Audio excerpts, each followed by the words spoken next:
সম্পূর্ণভাবে মানবাধিকারকে সমুন্নত রেখে র্যাব তার সমস্ত কর্মকাণ্ড পরিচালিত করবে এবং আমরা একটি নতুন আইন প্রণয়নের উদ্যোগ নিয়েছি, যে আইনের অধীনে একটি এলিট ফোর্স হিসাবে একটা বাহিনী থাকবে। আমরা র্যাবের নাম আবার রিনেমড করব কিনা বা অন্য নতুন এলিট ফোর্স আমরা রেইজ করব কিনা সেটা এখনও চিন্তাভাবনার বিষয়, সরকার বিবেচনা করছে।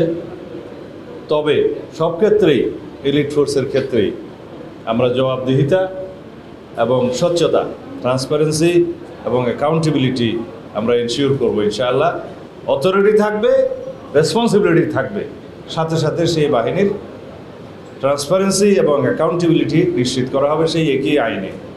সেভাবেই আমরা আগামীতে আইনের শাসন প্রতিষ্ঠা করব এবং জননিরাপত্তা, জনপ্রত্যাশা অনুযায়ী প্রতিষ্ঠিত হবে ইনশাআল্লাহ।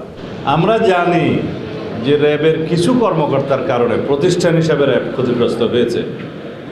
রাষ্ট্রীয় প্রতিষ্ঠানগুলোর মধ্যে এমন কোনো প্রতিষ্ঠান ছিল না ফ্যাসিবাদী শাসন আমলে যে প্রতিষ্ঠান ক্ষতিগ্রস্ত হয়নি। সেটা পুলিশ, সেনাবাহিনী, র্যাব, বিজিবি সবাই ক্ষতিগ্রস্ত হয়েছে প্রতিষ্ঠান হিসাবে। কিন্তু আমাদের স্মরণ রাখতে হবে, কয়েকজন কর্মকর্তার অ্যাক্টিভিটিস পুরো প্রতিষ্ঠান দায় দায়িত্ব নিতে পারে না। আমরা এখন যার যার নিজস্ব আইনে, সেই প্রতিষ্ঠানের আইনে সেই সমস্ত অফিসারদেরকে অ্যাকাউন্টেবল করার জন্য এবং বিচার আইনের আওতায় নিয়ে আসার জন্য আমরা অলরেডি অনুশাসন দিয়েছি। কারণ প্রতিষ্ঠান দায়ী না, আইন আছে, প্রতিষ্ঠান কিভাবে চলবে, কর্মকর্তারা কিভাবে সেই আইন মাফিক পরিচালিত হবে। যদি কিছু সংখ্যক কর্মকর্তা কর্মচারী বিপদগ্রস্ত হয় বা বিপদে যায়, তারা পার্সোনালি দায়ী, কোনো প্রতিষ্ঠান দায়ী না। আমরা সেই দৃষ্টিতেই দেখি। ঠিক আমেরিকা যেই সময় র্যাবের উপরে স্যাংশন দিয়েছিল, সেই সময় র্যাব এমন কিছু কর্মকাণ্ডে জড়িত ছিল, রাজনৈতিক হাতিয়ার হিসেবে ব্যবহৃত হয়েছিল।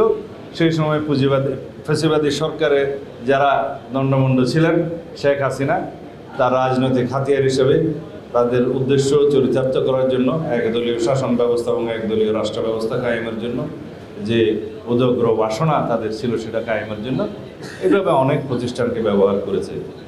সেই কারণে র্যাবের উপরে যে স্যাংশনটা আমেরিকা ইম্পোজ করেছে সেটা এখনও বহাল।